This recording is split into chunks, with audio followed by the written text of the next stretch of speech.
Back by popular demand, darlings. Oh yes, you asked me to drag this fraud through the dirt again, and here I am. Today, it's Mad Mark's Vanlife on the chopping block. The self-styled guru, the preacher of ego-free living, the grand king of Vanlife, who's really nothing more than a loud, lying, money-grabbing grifter. Let's just say it how it is. This bloke is full of shit. Completely, utterly, bursting at the seams with hypocrisy. One minute he's banging on about how he doesn't do relationships, how relationships are for idiots, how he'll never compromise, never bend. He's too free, too wild, too enlightened for that. Then what happens? One fucking week later, 60 years old, and suddenly he's fallen in love for the first time. Oh, piss off, mate. Who are you trying to fool? Because to the rest of us, it looks less like love and more like a business arrangement. A clickbait stunt dressed up as romance.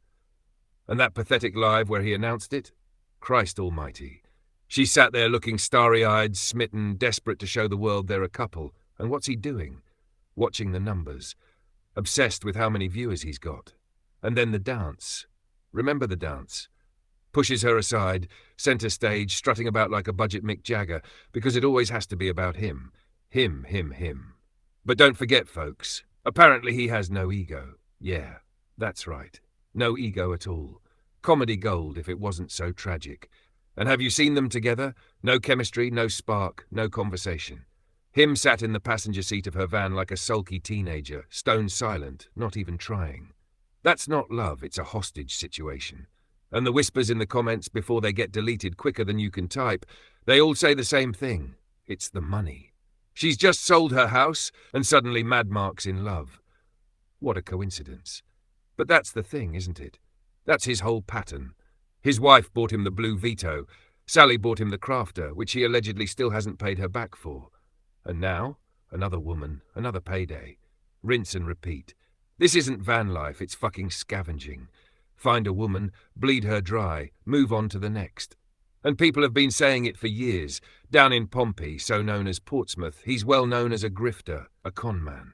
This isn't some rumour, it's his legacy. And the begging. Christ, the begging.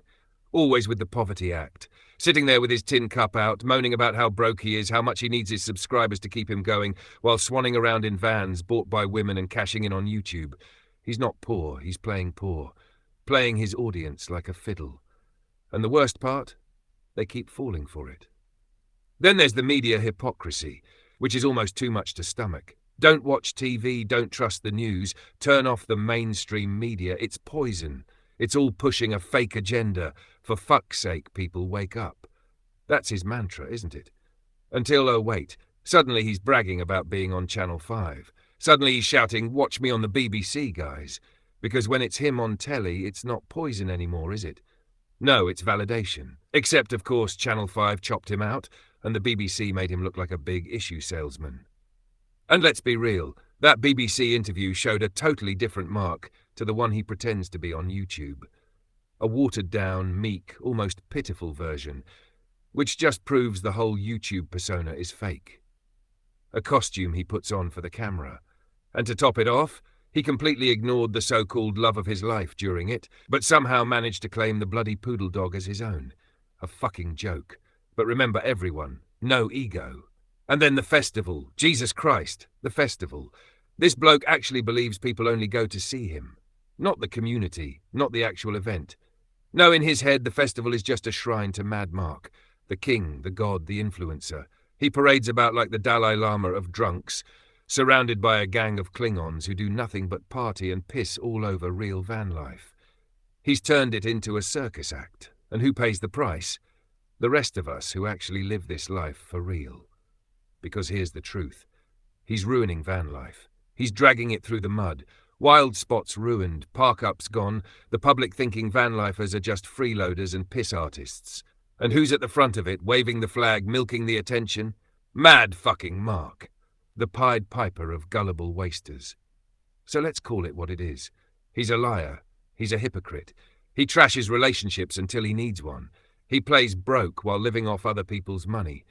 He claims he has no ego while dancing for his disciples. He calls the news poison, then creams himself to be on TV. He pretends he's the face of van life while single-handedly making it a laughingstock. This isn't van life. This isn't freedom. This isn't wisdom. This is one man's ego trip, funded by gullible followers and desperate women with open wallets. This is a con dressed up as content. And if you still believe in him after all this, if you're still clinging on to his every word, you're not a fan, darling. You're a fucking victim. And he's laughing at you. Mad Mark's Vanlife, the great fraud of the road. And as long as he keeps spewing his bullshit, I'll be here, backed by popular demand, tearing it down piece by piece until there's nothing left but the truth. Because this isn't Vanlife. This is lies, greed, ego, and exploitation, wrapped in a dirty blanket and shoved in front of a camera. And the mask is slipping faster and faster, and once it's gone, the whole world will see him for what he really is, a washed-up con-man with nowhere left to hide. Mad Mark, the man who makes this channel easy. Disclaimer: this video is parody, satire, and commentary. It is for entertainment purposes only and reflects opinions, not statements of fact. Any resemblance to real events or people's actual motives is purely coincidental, unless, of course, the shoe fits.